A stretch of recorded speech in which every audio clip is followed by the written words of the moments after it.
Tape www.d'école au Sénégal, d'accord. À école au Sénégal, c'est facile, tu n'as qu'à te connecter. Tape école au Sénégal, les leçons sont beaucoup plus détaillées. Bonjour mes chers élèves. Précédemment, je vous ai fait un résumé de cours sur le chapitre concernant la lumière, avec ses deux caractères, le caractère ondulatoire et le caractère corpusculaire. Aujourd'hui, je vais vous présenter deux exercices sur la lumière, des exercices entiers, intégraux, où quasiment toutes les parties du chapitre ont été traitées. Cet exercice 1-là que je vais vous présenter est un exercice de bac des années précédentes. D'accord, donc exercice 1, c'est un exercice de bac. Donc, c'était un exercice de bac 2003. Dans cet exercice, donc l'exercice concerne trois parties. La première partie s'intéresse au caractère ondulatoire de la lumière, mise en évidence par le phénomène de la diffraction et des interférences lumineuses. Deuxième partie, la deuxième partie concerne le caractère corpusculaire de la lumière, mise en évidence par l'effet électrique. Et en dernière partie, on va voir la dualité onde-corpuscule de la lumière. Donc vous voyez que c'est un exercice entier qui parle de la lumière avec ces deux caractères qui sont complémentaires l'un de l'autre. D'accord. Donc c'est l'exercice de bac de 2003. Donc premièrement, la première partie concerne la diffraction puis les interférences lumineuses. L'examinateur à l'époque a proposé à vos aînés un obstacle muni d'un trou S, un obstacle muni d'un trou S éclairé par une source de lumière. On place un écran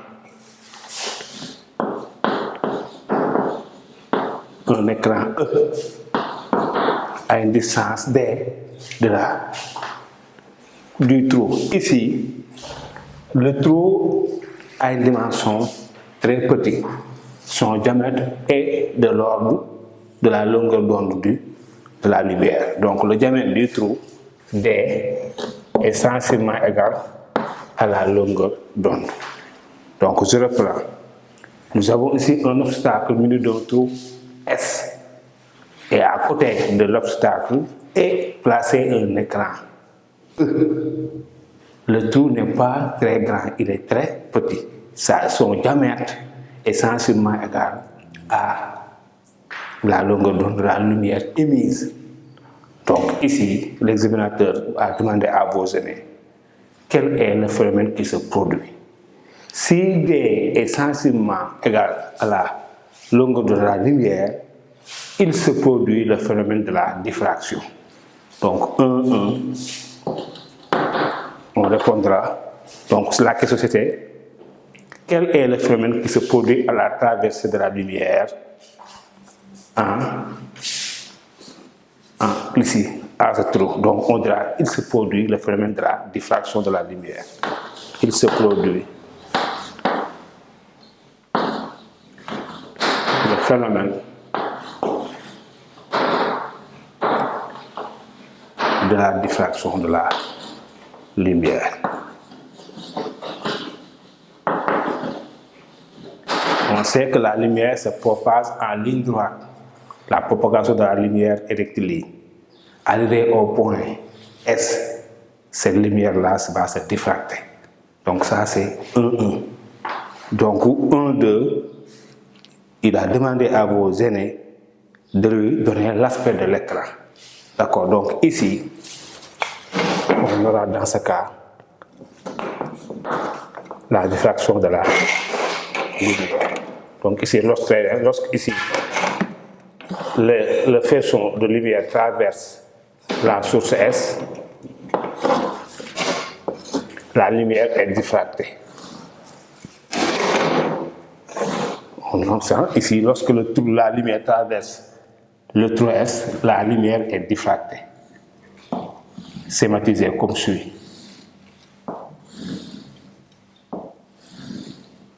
Donc c'est ça, la lumière sera diffractée. Maintenant, vue de face. Donc vue de face, devant l'écran, qu'est-ce qu'on obtient? Qu'est-ce qu'on observe? Écran, vue de face. Vue de face, on observe devant l'écran des cercles concentriques lumineux. Des cercles concentriques lumineux, ça veut dire quoi? Des cercles de même centre, lumineux.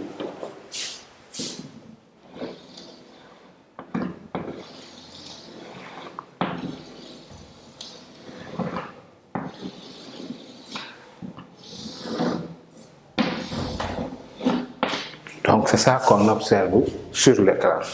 D'accord, donc je reprends.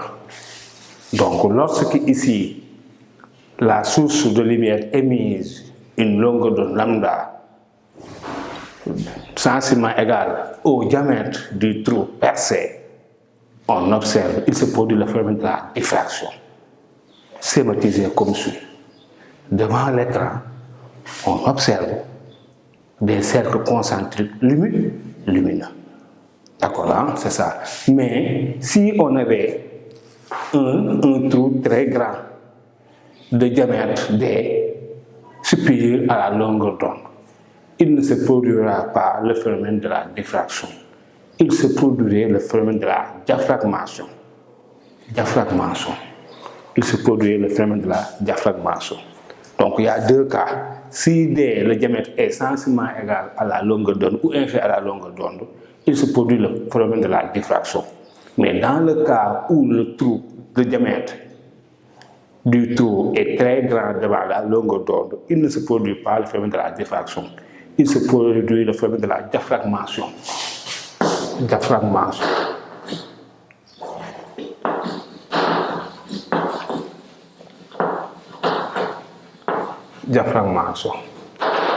Mais dans cet exercice, on est dans le cas où D est sensiblement égal à L. Donc, il se produit le phénomène de la diffraction, schématisé comme suit. C'est bon. Petit 2. Ça, c'était petit 1, petit 2. Aspect de l'écran. On a déjà répondu. Aspect de l'écran. C'est-à-dire que dessiner l'aspect de l'écran et dire ce que l'on observe. J'ai dessiné l'écran et j'ai dit ce qu'on observe. On observe sur l'écran des cercles concentriques lumineux. D'accord. Ça, c'est petit 1. Petit 2, on perce un deuxième trou sur l'obstacle. D'accord. Deuxièmement,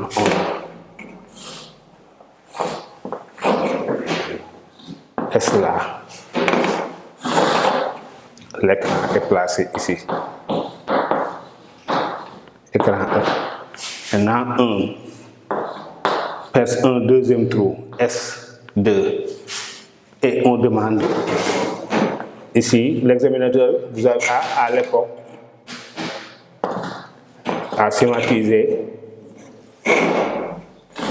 Donc ici, on perce un deuxième trou, S2, de telle sorte que la distance S1, S2 est égale à A.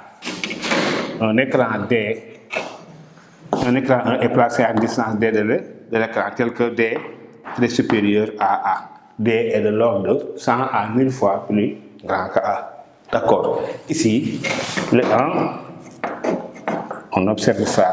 Donc les rayons lumineux issus de S1 seront diffractés. Les rayons lumineux issus de S2, là aussi, seront diffractés.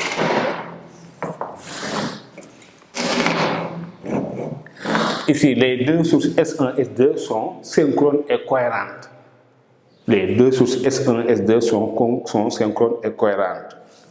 Elles sont issues d'une même source principale S. Donc, il va se produire ce qu'on appelle le phénomène d'interférence lumineuse. Donc, c'est mon cas ici.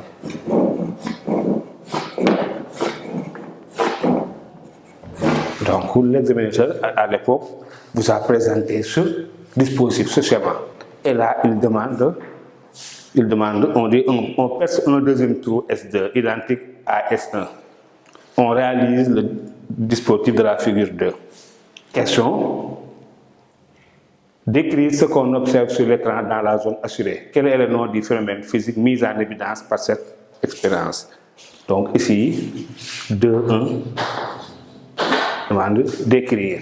Ici, qu'est-ce qui se passe? On observe des franges d'interférence équidistantes, alternativement brillantes et sombres de part et d'autre d'une frange centrale.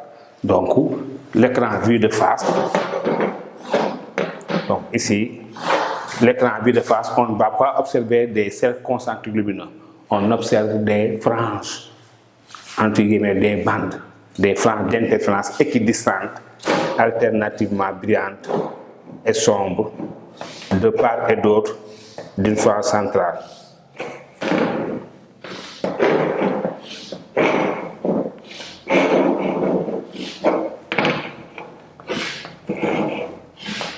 Donc, ça c'est l'aspect de l'écran vu de face. L'aspect de l'écran vu de face. Ça,